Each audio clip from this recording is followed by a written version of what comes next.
얘기가 됐잖아요.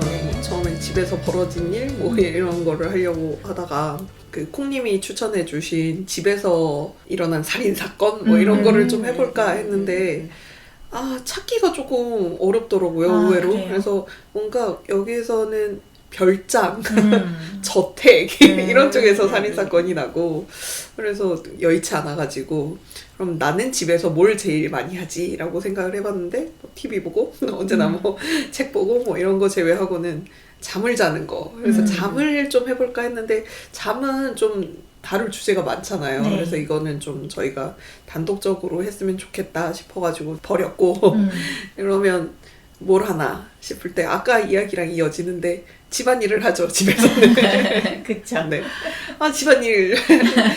아까 선인장님도 말씀하셨지만 저도 정말 집안일이 싫거든요. 그래서 내가 집안일의 역사를 알면 좀 집안일을 덜 싫어하지 않을까. 그래서 집안일의 역사를 열심히 검색을 해봤습니다. 과연 그것이 역사를 안다고 좋아질 수 있을까요? 네, 잘못된 생각이었더라고요. 나중에 밝혀졌군요. 말을 하려고 그랬는데 잘못된 생각이었어요. 그러다가 이제 검색에 걸렸던 게 이번에 가져온 하우스 스캔들이라는 책이고요. 원제는 벽이 말할 수 있다면 이라는 이름으로 사실 이게 집안일에 대한 책은 아니고요. 네. 정확히는 집에 관련된 문화사예요. 그러면서 집에서 집을 구성하고 있는 뭐 거실이나 침실이나 화장실이나 이런 공간들을 소개하면서 거기서 벌어지는 일들에 대해서 같이 소개하는 책이어서 집안일도 나오기는 하지만 그 비중이 크지는 않거든요. 이런 미시사 재밌죠. 그래서 좀 소개를 해보면 작가는 루시 워슬이고요. 1973년생의 영국의 역사학자로 왕궁관리단의 수석 큐레이터라고 합니다. 왕궁관리단이 뭔가 했더니 비영리 단체로 뭐 런던탑이나 햄프턴 궁전이나 뭐 이런 역사 유적 건물들을 좀 관리하는 그런 단체인 것 같아요. 루시 워슬리는 켄싱턴 대학의 교수이기도 하면서 역사 저술서들을 여러 권 남겼는데 이제 이 하우스 스캔들을 비롯해서 뭐 볼소성 역사를 다룬 기사라던가 켄싱턴 군의 역사를 조사한 조신들 뭐 이런 작품들도 썼고요. 좀 흥미로운 거는 제인 오스틴의 집 이런 책도 있었고 영국식 살인예술, 잭 더 리퍼, 셜록 홈즈, 에거스 크리스티 그리고 알프레드 히치콕 이런 책을 썼더라고요. 확 끌린다. 그죠? 되게 재밌어 보이죠? 우와. 근데 아쉽게도 한국에는 이제 번역이 출간되지는 없구나. 않았던 것 같습니다. 네. 이 하우스 스캔들의 원제가 벽이 말할 수 있다면이라고 말씀드렸잖아요. 네. 이 루시 워슬리가 이 책을 쓰기 전에 BBC 사부작 다큐인 동명의 제목 벽이 말할 수 있다면 이 프로그램의 진행자였어요. 그래서 혹시 똑같은 건가? 라고 이렇게 검색을 해봤는데 아쉽게 넷플릭스에는 없고 유튜브에 올라와 있기는 하거든요. 네. 근데 자막이 없어요. 그래서 저는 자동 자막 해가지고 진짜 빈약하기 짝이 없는 그 자막으로 조금 봤는데 네. 구성은 루시 워슬리가 이제 옛날 중세 농민의 주택이라던가 뭐 고성이나 이런 데를 방문하면서 거실이 어떻게 변화해 왔고 주방이 어떻게 변해 왔고 뭐 이런 거를 소개하는 부가 있고 또 하나는 이제 뭐 중세 옷 같은 거 입으면서 티를 즐긴다던가 튜더 왕조 시대의 침대에서 자본다. 빅토리아 시대의 레인지를 사용해본다. 산업화 시대의 가로등을 뭐 이렇게 켜본다. 뭐 이런 거를 체험해보는 또 에피소드가 있더라고요. 그래서 이것도 엄청 네, 재밌겠네. 다큐 진짜 자체가 되게 재밌겠다. 재밌었을 것 같은데 넷플릭스 노력하라. 가져오라. 네. 그래서 이런 체험들을 기반으로 이제 작가는 좀 더 주택의 발전과 가정생활의 역사를 좀 정리해가지고 책으로 낸 것 같고요. 목차를 보면 제1부 침실의 내밀한 역사, 제2부 욕실의 내밀한 역사, 제3부 거실의 내밀한 역사, 다 내밀하고. 네, 4부 부엌의 내밀한 역사. 아니 이렇게까지 내밀할 필요가 있나 싶은 목차 제목인데 이게 한국 편집자의 선택인지 아니면 원제가 원래 그랬는지 조금 의심스러운데 하우스 스캔들로 번역이 돼서 들어왔잖아요. 네. 그리고 그 부제가 은밀하고 달콤살벌한 집의 역사 이렇게 되어 있어요. 그러니까 약간 출판사가 노렸던 코드가 약간 그런 쪽이었던 것 같아요. 네. 그리고 원작도 약간 초반 내용은 좀 그래요. 첫 챕터가 침실이었잖아요. 네. 그래서 침실이면 당연히 성적인 내용이 같이 들어갈 수밖에 없잖아요. 그래서 그런 부분들을 조금 가십적으로 짧게 이렇게 소비하는 부분이 있어서 초반에는 아니 난 굳이 이런 부분들은 알고 싶지 않은데 뭐 이러면서 조금 넘기기 힘들었었는데 근데 사실 일부가 침실이면 침실에서는 당연히 이제 파생될 수 있었던 내용이었던 것 같고요. 그리고 뭐 그것뿐만이 아니라 굉장히 다양한 그 집에 얽힌 문화사들을 다루고 있어서 본인이 원하는 부분을 이제 좀 골라가지고 취사 선택을 하면서 보면은 좋을 것 같아요. 네. 그래서 저는 이제 원래 목적이 집안일을 알고 싶었던 거기 때문에 거기에 초점을 맞춰서 소개를 해드리려고 합니다. 먼저 설거지. 아, 설거지 좋아하십니까? 이 설거지를 막상 시작하면 하는 동안에 괜찮아요. 저도 그래요. 하기 전이 그쵸? 문제예요. 하는 동안은 나쁘지 않아. 네. 쾌감도 있어, 끝나면. 근데 하기가 싫죠. 나랑 똑같구나. 되게 위안이 되네요. 이거 제가 항상 밥 먹고 나서 바로 설거지 해야지라고 생각은 그쵸. 하지만 너무 힘든 일이에요. 맞아요. 선인장님은? 꼭 말해야 되나? 그냥 하고 싶을 때 하는. 아니 하고 싶을 때 하려고 하면은 네. 이 설거지거리가 막 번식하는 느낌으로 그쵸. 기하급수적으로 막 늘어난단 말이에요. 처음에는 접시에 하나, 컵 하나였는데 어느 순간 이렇게 쌓여 올라오지 않아요? 진짜 증식하는 것 같아요. 그래서 저는 예전에는 나는 설거지를 싫어하지 않아 라고 생각을 하고 있었어요. 왜냐면 하는 동안은 괜찮고 네. 끝나면 기분이 좋으니까. 네. 근데 계속 이제 미뤄두면서 설거지감이 쌓이는 걸 보면서 이제는 인정을 했습니다. 난 설거지도 싫어하는구나. 이렇게. 아니 그래서 사실은 다 식기세척기 써야 돼요. 그쵸. 식기세척기는 근데 약간 사고 싶으면서도 아니 이렇게 혼자 살면서 그릇이 몇 개 안 나오는데 식기세척기를 사는 건 너무 게으른 행동이 아닌가? 뭐 이런 좀 죄책감이 있어서 사지 못하는 가정 중에 하나예요. 근데 요새 그 소형 식기세척기가 많이 나왔는데 정말 자꾸 물도 한 번 딱 넣으면 그 물만 사용해서 세척을 그래요? 하더라고요. 그리고 연구해보면 손 세척하는 것보다 그 세제 잔류물이 식기세척기가 더 적습니다. 그러니 또 끌리고. 저분이 또 어디서 나오셨네.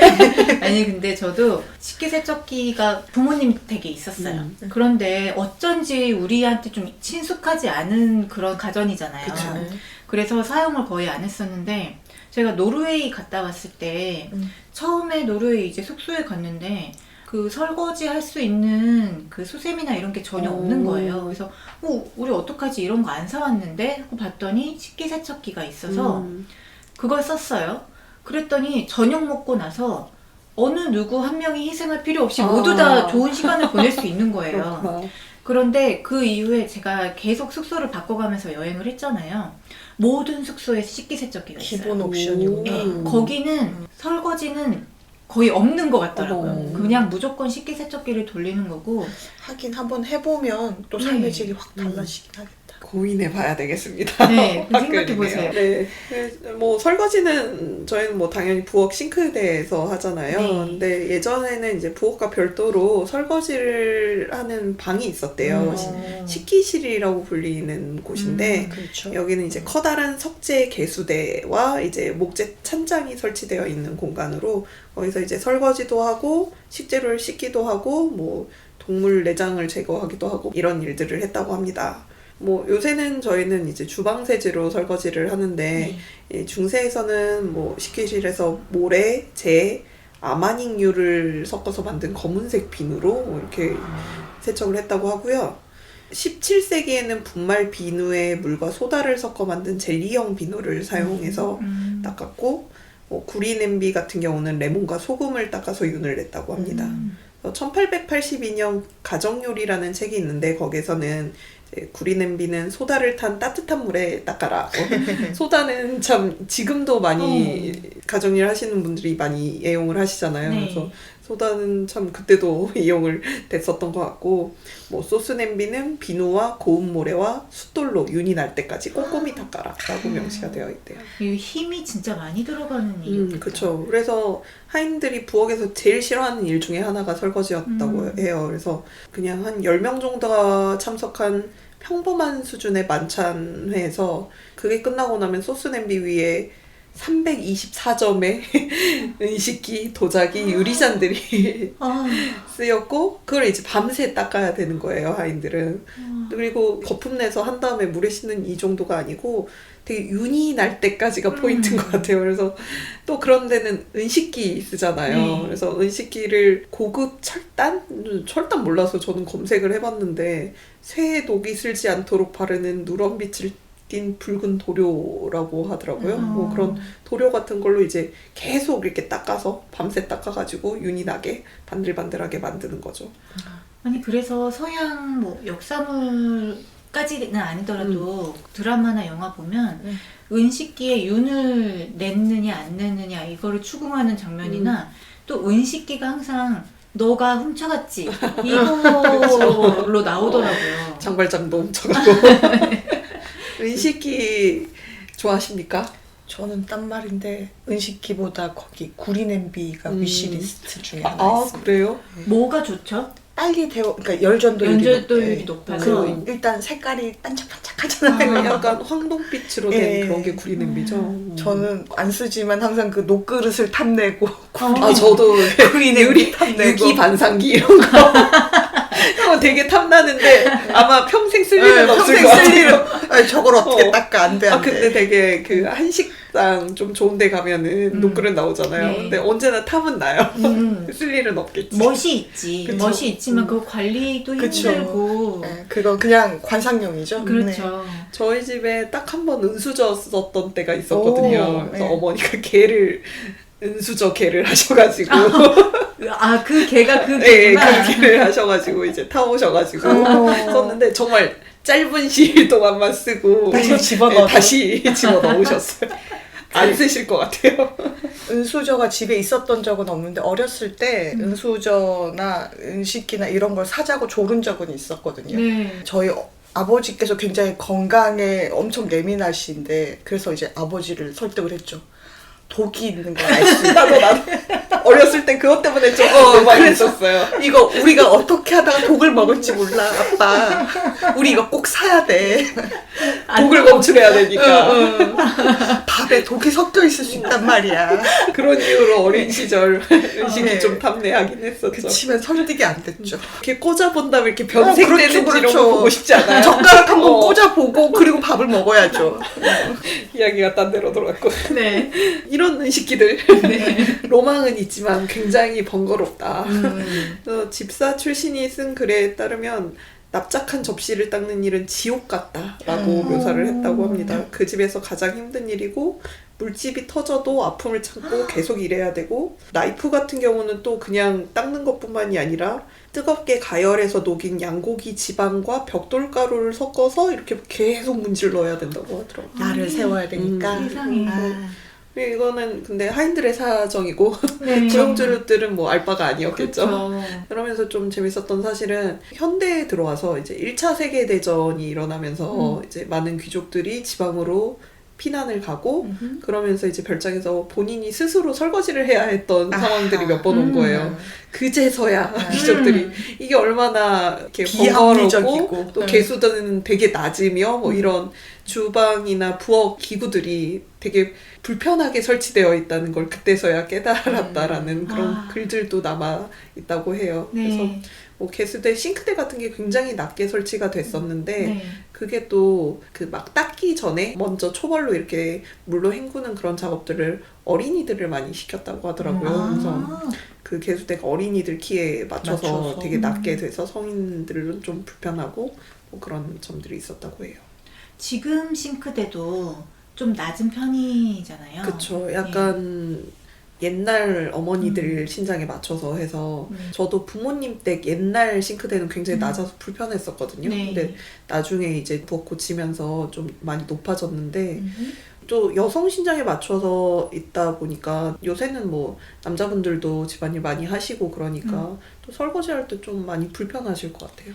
편하게 하려면 오히려 좀 높게 해놓고 그쵸. 어린이나 키가 작으신 분들이 할 때는 뭐 발받침대 네, 같은 걸 발받침대를 쓴다던가. 사용하시는 게 좋은 것 같아요. 그러다가 이제 1850년 미국에서 최초로 자동식기 세척기가 나왔는데요. 최초의 자동식기 세척기는 손잡이 달린 나무관이 있어서 접시 쪽으로 손잡이를 돌리면 물이 분사된다. 끝. 뭐가 이거예요. 자동입니까? 뭐가? 이게 수도꼭지와 무슨 큰 차이가 있지라는 의문이 드는데 어쨌든 자동식기 세척기라고 합니다. 그런 거고 이제 1920년대 이제 수도랑 전기가 보편화되면서 식기 세척기가 보급되었고 홍님 말씀대로 이제 약간 서양 문화권에서는 보편화됐고 우리나라에서도 좀 많이들 요새는 쓰시고 계시는 것 같아요. 네. 기본으로 빌트인 되어서 만들어지는 집도 많고요. 그래서 설거지 이야기 잠시 해봤고 그 다음 빨래. 네, 예전에 뭐 인류의 삶을 바꾼 발명품을 뭐 꼽는 글을 봤었는데 거기에 뭐 나침반, 화약 이런 거와 함께 이제 세탁기를 꼽은 글을 봤거든요. 네. 그만큼 세탁기가 등장하면서 가사노동의 양이 확 줄었다는 글을 봤어요. 네. 실제로 1940년대 미국 연구 결과에 따르면 뭐 기존에 한 4시간 할 분량을 세탁기를 쓰면서 뭐 45분으로 줄일 수 있다라고 결과가 나왔었는데 이렇게 가사노동이 굉장히 줄어들면서 여성이 사회 진출에 큰 영향을 끼쳤던 가전 중 하나로 세탁기를 꼽더라고요. 예전에는 이제 어떻게 빨래를 했냐면 우리 그냥 많이 상상했던 대로 뭐 냇가 같은 데서 이제 방망이로 이렇게 잿물 같은 거 발라서 이제 방망이로 두르면 때가 빠지는 그런 형식으로 했었잖아요. 저희 시골이 진짜 시골이어가지고 네. 어렸을 때는 그런 빨래터 같은 게 있었어요.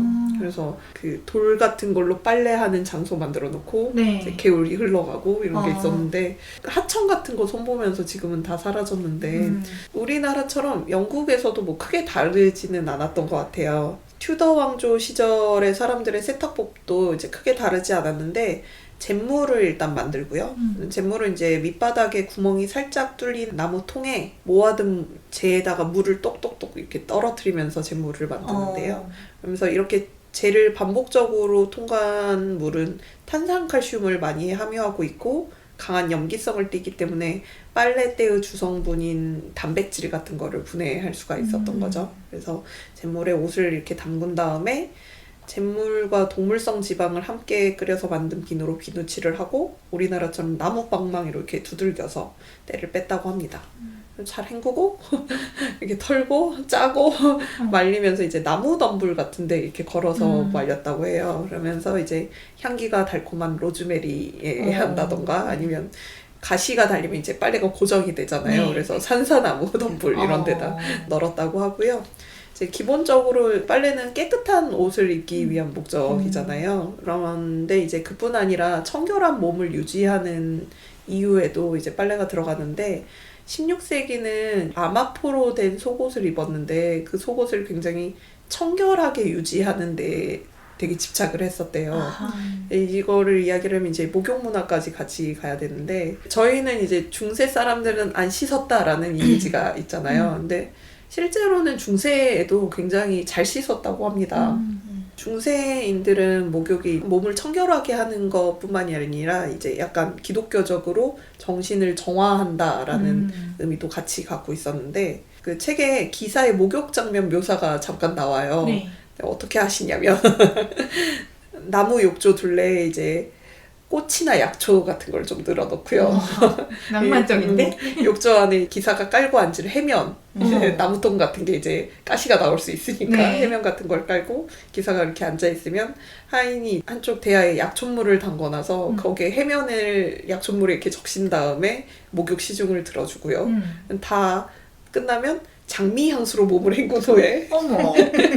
욕조에 일어나서 발판 후에 이렇게 쓰면 이제 깨끗한 천으로 몸을 닦아주고 그 다음에 이제 양말 실내화를 신고 침실로 향한다고 합니다. 아, 세상 고급지네요. 그렇죠. 예전에 오래된 시트콤인데 이제 프렌즈에서 챈들러가 모니카랑 결혼한 후에 챈들러는 샤워만 하고 그런 전신욕을 안 하고 그런 걸 약간 여성스러운 문화다라고 생각하고 안 하려고 하다가 본인이 빠져서 어느 순간 거품 목욕을 즐기고 그런 장면들이 있었었거든요. 그러니까 약간 미국 남자들 눈에는 그런 목욕 문화가 약간 여성스럽게 비춰졌던 것 같은데 중세의 기사님들은 더 했다. 우리보다 더 심했다. 하는 게 굉장히 재밌었었고요. 그리고 뭐 그냥 시민들도 되게 목욕을 좋아해서 런던에도 공동 목욕탕이 많이 있었고 또 영국 도시 바스는 로마 온천들이 있어가지고 그 이름을 따가지고 바스잖아요. 네. 그럴 정도로 되게 목욕 문화가 성행했던 것 같아요. 공중 목욕탕 문화도 성행하고. 근데 이게 로마의 목욕 문화가 그렇게 변했듯이 영국의 목욕 문화도 약간 매춘과 결합되면서 그게 좀 변질이 되는 거예요. 그래서 중세의 이혼 사례에서는 남편이 목욕탕을 이용했다. 그게 이혼 사례로 언급될 정도로 약간 목욕탕을 이용한 거는 뭐 바람을 폈던지 아니면 성매매를 했다라는 걸로 여겨질 정도로 목욕탕의 이미지가 굉장히 불건전하게 이렇게 변질됐다고 합니다. 그래서 헨리 8세 때는 이제 런던에서 목욕탕 영업이 금지돼요. 그리고 그때부터 한 200년간은 약간 목욕 자체를 불결한 것, 정숙하지 못한 것 이렇게 받아들이면서 전신욕을 한다기보다는 그냥 얼굴과 손발을 씻는 정도 뭐 이런 식으로 변했던 것 같고요. 헨리 8세 때부터 이제 금지됐던 거에 종교적 이유 말고 다른 이유로는 물이 질병을 옮긴다는 공포가 있었는데 이게 좀 미신적인 게 아니라 실제로 도시 규모가 커지니까 깨끗한 물을 공급하기가 되게 어려웠던 거죠. 그래서 오염된 목욕물로 계속 씻다 보니까 감염의 원인이 되기도 하고 그래서 특히 공동 목욕탕 같은 경우에는 굉장히 불결하게 운영되기도 해서 그런 기록도 많이 남겨져 있어서 이런저런 이유 때문에 이렇게 목욕탕 영업도 중지되고 목욕을 꺼리는 문화가 됐던 것 같아요. 근데 목욕을 꺼렸다고 해서 사람들이 불결함을 좋아하는 그런 건 아니고 여전히 사람들은 청결한 걸 좋아하죠. 그래서 그렇죠. 이렇게 뭔가 몸에서 냄새가 나지 않게 뭐 향수 문화가 발달하기도 하고 손발이나 이런 거를 굉장히 깨끗하게 유지하려고 했고요. 그리고 또 이제 목욕을 많이 안 하다 보니까 대신 속옷을 굉장히 자주 갈아입으면서 그거를 깨끗하게 유지하는 거를 신경을 썼다고 해요. 그걸 이제 속옷이나 소매뿔이나 옷깃 같은 거를 하얀 아마포를 써서 만들었는데 저는 이번에 아마포랑 리넨이 같은 건 줄 이번에 알았어요. 저 방금 아, 말씀하셨어요. 뭐 어렸을 때 그러니까 린넨이라고 이렇게 번역되지 않았어요? 어렸을 땐 리넨이 아니라. 그래서 맞아요. 린넨은 약간 그런 느낌이에요. 비단 같은 뭔가 매끌매끌한 그런 느낌 아니에요? 진짜? 나는 또 그건 아, 아니었는데. 그랬어요? 그래서 저는 뭔가 매끌매끌한 천 그런 느낌이었고 아마포는 정말 한약을 짜도 될 것 같은 까칠까칠한 그런 하얀 천 선배 같은 선배 같은? 같은 느낌이어서 둘이 같은 건 줄 몰랐는데 같은 거더라고요. 그래서 이 아마포가 하얀색인데 원래 천연 아마포는 회색이라고 합니다. 그래서 이거를 처음 제작할 때나 아니면 그거를 뭐 소매에 달고 이거를 하얗게 유지할 때 굉장히 많은 노력이 필요한 거죠. 표백을 한다던가 세탁을 할 때.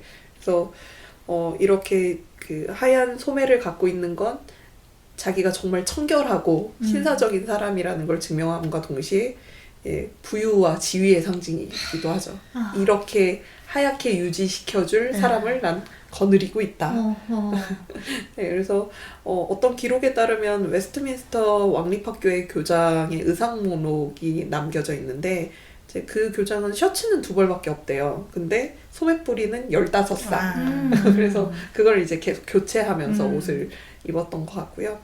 근데 그 순수하고 새하얀 그 소매뿌리에 잉크라도 묻기라도 하면 정말 큰일인 거죠. 잿물로 빠지지 않는 거죠. 네. 그러면 이제 더 강한 염기성 세제가 필요한데 뭐였을까요? 네. 연기성? 소변을 썼다고 합니다. 아, 그래요?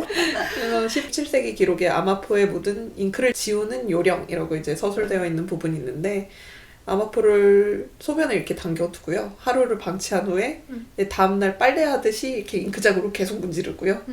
또 하룻밤 더 소변에 이렇게 재운 다음에 그 다음날 또 이렇게 빨래하듯이 문지르면서 이게 잉크가 없어질 때까지 계속 이렇게 반복을 했다고 해요. 근데 그러면 정말로 빠지긴 하나 보네요. 빠지기는 할 것 같아요. 근데 이 시점의 의문은 천은 남아날 것인가?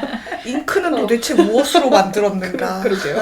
놀랍게도 이렇게 소변을 이용한 빨래가 20세기까지 쓰였다고 해요. 그래서 시골 저택 같은 경우에 이제 주인이 동물 사냥을 갔다, 여우 사냥 같은 걸 갔다. 그러면 이제 외투에 뭐 진흙이랑 뭐 동물 피랑 깃털이랑 뭐 이런 게 덕지덕지 붙었을 거 아니에요. 그런 것들을 이제 소변 같은 걸로 곧잘 빨았다고 해요. 그래서 굉장히 늦게까지 이런 게 쓰였던 것 같고 이제 최초의 세탁기 기록을 보면은 이제 17, 18세기에 이제 세탁기라고 불릴 법한 물건들이 있기는 있는데 그거는 그냥 나무통에 손잡이를 달아 놓은 다음에 그냥 손을 이렇게 계속 흔드는 거여서 뭐 자동식이나 그런 느낌이라기보단 여전히 인간의 노동력을 필요로 하는 거였고요.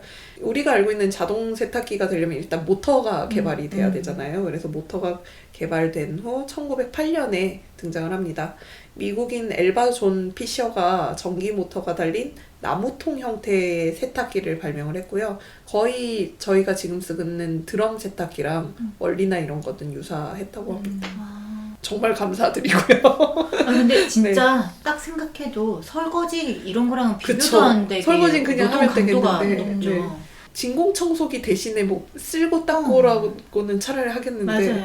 세탁기는 진짜 엄두가 안 나죠. 세탁물 자체가 크기도 하고 물에 젖으면 무거워지고 이걸 짜다가 손목 같은 것도 되게 안 좋아지는 게 많잖아요.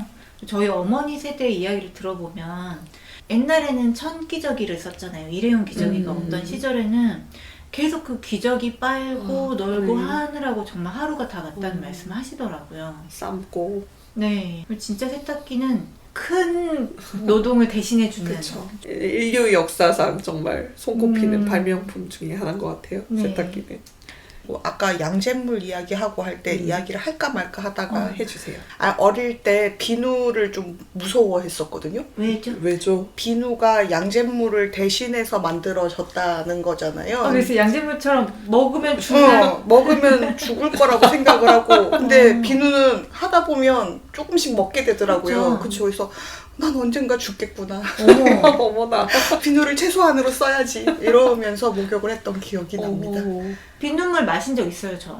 마셨다고요? 어쩌다 마셨냐면 우리 어렸을 때 비눗방울 놀이 할 때 비누를 그냥 물에 타가지고 빨대로 했단 말이에요. 근데 좀 어렸으니까 이게 호흡 조절이 안으로 들어가셨어요? 완전 컨트롤이 안 돼가지고 불어야 되는데 좀 마셨던 거야. 그래서 그걸 마셔가지고 엄마가 막 소금 먹여서 토하게 하고 그랬었어요. 아이고야 세상에. 죽지 않아. 잘 살아있습니다. 그래서 이렇게 약한 거예요. 그런 건가? 다 이유가 있구만. 뭐 두 분은 뭐 주방 세제나 이런 거 직접 만들어서 쓰신다던가 뭐 그런 적은 있으신가요? 최근에 그거는 있어요. 과탄산소다를 되게 많이 쓰게 됐어요. 특히 저는 이제 흰색 행주를 쓰는데 커피 같은 거 흐른 것도 뭐 행주로 하고 하면은 색이 금방 들잖아요. 그런데 그럴 때 과탄산소다를 쓰면은 정말 때가 잘 빠지더라고요. 그래서 최근에 좀 그런 걸 많이 썼어요. 뭐 베이킹소다도 좀 섞고 구연산도 섞고 이렇게 해가지고. 전 좀 안 좋은 습관, 취향 이건데 락스를 과신하는 경향이 있어서 아 진짜요? 이렇게 똑같은 상황에 저는 그냥 락스에 조금 오래 담가놓고 그런 게 있거든요. 근데 락스는 굉장히 헹구기가 힘들지 않아요? 여러 번 헹군다라고 하는데 많이 남아있겠죠. 이게 건강에 좋지 않은 습관인 것 같긴 해요. 희석을 정말 많이 해야 되지 않나요? 막 500대 1 이 정도로 하라 그러던데. 아 그래요? 그 네. 정도예요? 그래서 내 몸이 이렇게 약한가? 지금 차츰 밝혀지는 비밀들. 무슨 좀 비누 다음으로 또 무서워하는 데라서 곰팡이 없앨 때 말고는 저는 거의 안 쓰거든요. 화장실 청소도 저는 좀 락스 성분 있는 것들로 많이 하고 그래서 솔직히 그렇게 화장실 청소하면서 이걸 내가 폐로 다 흡입하면 폐가 안 좋아지지 않나 뭐 이런 우려가 있긴 해요.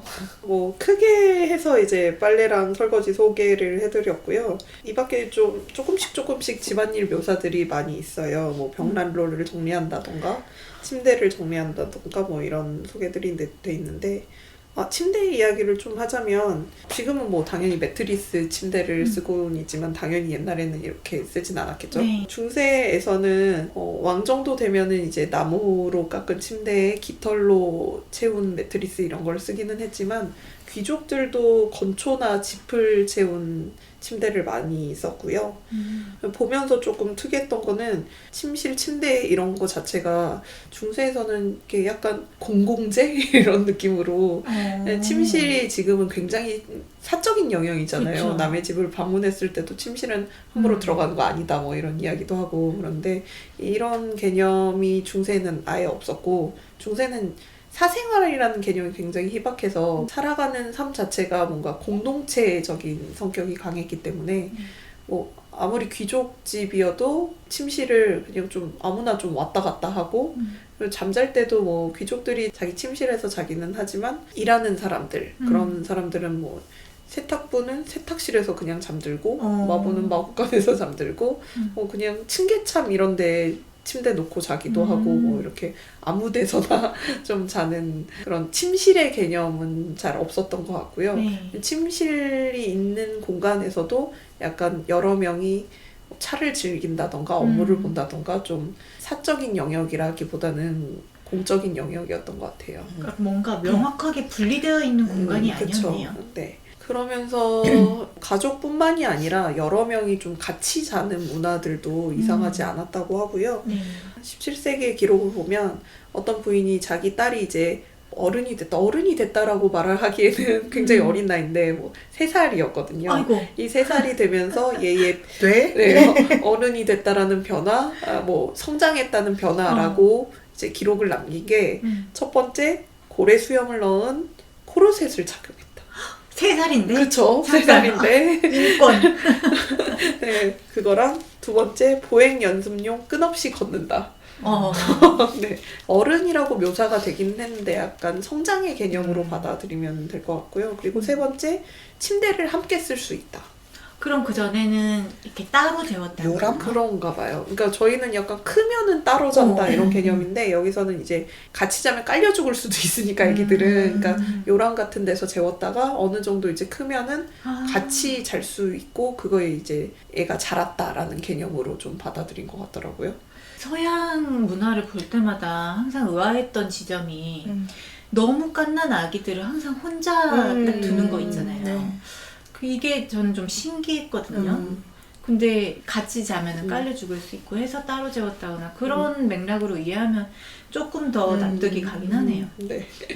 이렇게 함께 자는 게 올해까지 이상하지 않는 문화로 받아들여졌고요. 이제 빅토리아 시대 때부터는 이제 침대가 굉장히 정교하게 제작되었고 또 그 시절부터는 침실이 굉장한 사적의 영역으로 들어갑니다. 굉장히 기독교적이고 금욕적인 문화의 시대였잖아요. 네. 그래서 부부 간의 성생활이나 이런 거 말하는 것 자체가 금기됐던 시대다 보니까 침실도 굉장히 처음 챕터 말대로 내밀한 역사가 되는 그런 순간이었었던 것 같고요. 빅토리아 시대는 이제 아까도 말씀드렸듯이 침대가 굉장히 정교하게 제작되던 시기여가지고 침구 세탁이나 뭐 이런 것도 방침 같은 게 나열되어 있는데 빅토리아 시대 침대 전에 쓰던 것들은 저희가 뭐 여행지에서 보는 그 기둥 4개 달린 이런 침대들 있잖아요. 천들로 이렇게 막아지고 뭐 그런 네 그런 침대들이 쓰였었는데 그 침대들의 매트리스가 저희처럼 이렇게 뭐 합판이나 뭐 이런 기둥에 이렇게 놓여진 게 아니고 내 기둥에서 이렇게 줄들로 이렇게 연결을 해가지고 해먹처럼? 네, 그 줄 위에다 매트리스를 뒀다고 해요. 엄청 튼튼한 줄이어야겠네요. 네, 그래서 이제 사람이 누우면 어쩔 수 없이 사람 무게 때문에 조금 이렇게 해먹처럼 처지기도 하고 또 오래되면 느슨해지니까 좀 꺼지고 그런 게 있어서 이제 하인들의 업무 중 하나가 그 줄을 이렇게 팽팽하게 유지하게 하는 그런 게 침대 정리 업무 중에 하나가 있었다고 하고요. 빅토리아 시대부터는 이제 그런 것보다는 좀 고정된 침대로 나왔었는데 굉장히 청결과 환기를 중요하게 여기면서 여러 장의 시트와 담요를 깔게 시켰다고 합니다. 부엌에서 다락까지라는 그런 책이 있었는데 요새 살림서 같은 그런 느낌의 그런 책이 있었는데 네. 이 책의 저자 팬텀 부인은 침대의 친구는 매일 벗겨내고 환기를 시켜야 된다라고 이렇게 주장을 하고 있어요. 근데 그때 친구가 틀이 있고요. 스프링이 있고요. 네덜란드산 직물로 된 시트가 이렇게 깔린 다음에 말총 매트리스, 깃털 매트리스, 속담요, 속시트, 맨밑 시트, 맨위 시트 이렇게 그리고 어쩌라는 서너장의 거예요. 담요, 깃털 이불, 베갯잎 뭐 이렇게 돼 있는데 이거를 다 일일이 다 벗겨내서 널어놓고 매트리스는 창문 옆에 이렇게 갖다 놔서 말리고 이런 거를 해야 한다라고 주장을 하면서 그걸 매일 네 매일 매일 햇빛 소독을 해라. 네. 아이고야. 하인들이라고 그게 하고 싶겠습니까? 그래서 제대로 싫을 것 그거를 같아요. 매일 하지는 않았던 것 같아요. 네. 실제로 그런 살림서에 나오는 대로 우리가 살고 있지는 않잖아요. 그렇죠. 그렇게 못 그래서 살죠. 이 작가는 침대를 제대로 정리할 줄 모르는 하인들이 너무 요새 많다라면서 그냥 환기 안 시키고 모양만 만들어 놓고 침대 정리를 했다고 하지 말아라 이렇게 비난을 하고 있는데 뭔가 하인들이 이해가 되는 네. 부분들이 좀 있고 네. 근데 이제 이 부인이 그냥 이렇게 주장을 한 거는 아니고 그 당시에 결핵이 굉장히 만연을 했었대요. 그래서 축축한 침대에서 자다 보면은 이렇게 병에 걸리기 쉬우니까 좀 건조하고 뽀송한 침대를 만들어라라는 의도였던 것 같은데 그러기엔 노동력이 너무 많이 착취가 되죠. 그러려면 그 정도로 많은 깔개를 쓰지 말았어야 하는 게 아닌가. 저는 집안일들에 초점을 맞춰서 설명을 드렸지만 각 뭐 거실에서 이루어지는 사교 활동이라던가 음식 문화라던가 이런 것들이 소개가 되어 있고 되게 재미있게 읽었어요. 뭐 집안일 말고 좀 재밌었던 거는 주방을 소개를 하면서 뭐 음식 문화라던가 예절 문화라던가 요리 문화나 뭐 어떤 걸 먹었고 어떤 게 유행했고 뭐 이런 것들도 이제 다양하게 소개가 되어 있었는데 예전에 이제 고용된 요리사들을 위한 중세 요리책에는 야채 샐러드와 생과일을 조심해라. 자칫 너의 주인의 건강을 해칠 수 있다. 이런 문구가 있었대요. 기생충? 네, 일단 기생충도 그렇고 예. 뭐 익히지 않은 야채들 때문에 소화가 잘 안 되고 뭐 이런 부분들이 있어서 굉장히 오랫동안 생야채, 생과일들을 좀 멀리하는 식단을 유지를 했다고 하고요. 그래서 빅토리아 시대까지도 배추나 이런 것들도 반드시 익혀서 먹고 당근 같은 경우는 딱딱하잖아요. 그래서 4시간 익혀가지고 먹고 뭐 이랬다고 합니다.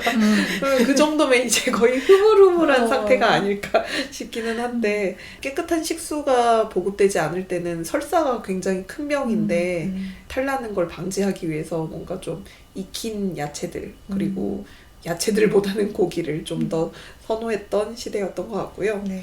이런 식으로 이 책은 주택을 구성하는 4개의 핵심적인 방을 다루면서 그곳에서 다루어지는 행위들을 살펴보고 있는데요. 보고 나서는 하우스 스캔들이라는 이름이 되게 어울린다라는 생각을 했어요. 조금 가벼워요.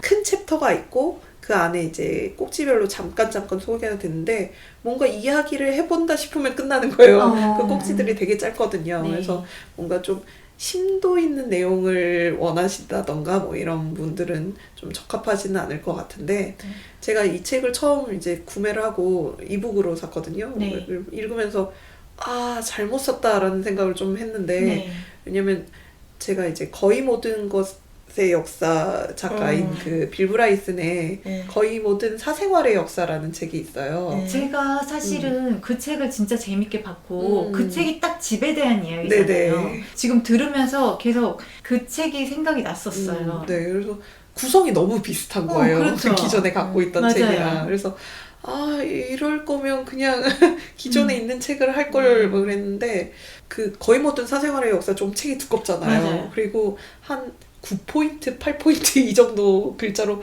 빼곡하게 써져 있거든요. 근데 그거에 비해 이 책은 조금 되게 느슨하고 가볍게 짧게 돼 있어서 사실 저는 거의 모든 사생활의 역사를 아직 안 봤거든요. 너무 책이 두꺼워서 엄두를 못 내고 있었는데 이걸 보고 나서 이제 일단 에피타이저로 이런 문화사를 즐긴 다음에 조금 더 자세한 거를 보고 싶으면 거의 모든 사생활의 역사를 보면 되겠다. 라는 생각이 들더라고요. 그래서 먼저 가볍게 좀 알아보고 싶은 분들은 이런 책을 보시는 것도 좋을 것 같아요. 근데 약간 좀 가십적인 느낌이 있어요. 옛날에는 이런 일도 있었대, 이런 일도 있었대, 뭐 이런 게 있어서 그런 게 좀 장점이자 단점인 것 같습니다. 이 거의 모든 사생활의 역사는 말씀하신 것처럼 두껍고 글자도 빡빡해가지고 선뜻 안 펼쳐지는 책인데 막상 한번 펼치면 정말 재밌게 읽을 수 있어요. 근데 원체 필력 있는 작가기도 네. 하고. 빌 브라이스는 미국 사람이지만 그게 영국에 가서 어떤 저택에 머물면서 아, 그래요? 그때는 또 목사관 이런 것도 막 있고 했잖아요. 네. 그래서 그런 것들을 보면서 이제 집이라는 형태가 어떻게 이렇게 만들어졌는지 쭉 이야기를 해줘요. 그러면서 그 안에서 있었던 주방이면 주방, 홀이면 홀, 그런 공간 안에서 어떤 일이 일어났는지도 이야기를 해주고, 그리고 되게 제가 계속 생각이 났던 이유 중에 하나가 그런 어떤 살림서에 대한 이야기도 많이 나와요. 그때 어떤 부인이 어떤 살림서를 썼는데 네. 실제와는 되게 많이 다른 묘사가 많이 있었고 이런 거에 대한 이야기도 있어서 네. 지금 소개해주신 이 책을 읽고 나서 네. 이 빌 브라이슨의 거의 모든 사생활의 역사를 읽으시면은 확실하게 더 깊게 들어가는 느낌이 좀 날 것 같긴 합니다. 네, 제가 준비한 부분은 여기까지입니다. 네, 잘 들었습니다. 이어지는 25화 3부에서는 약콩이 소개하는 집을 배경으로 한 게임들 이야기가 계속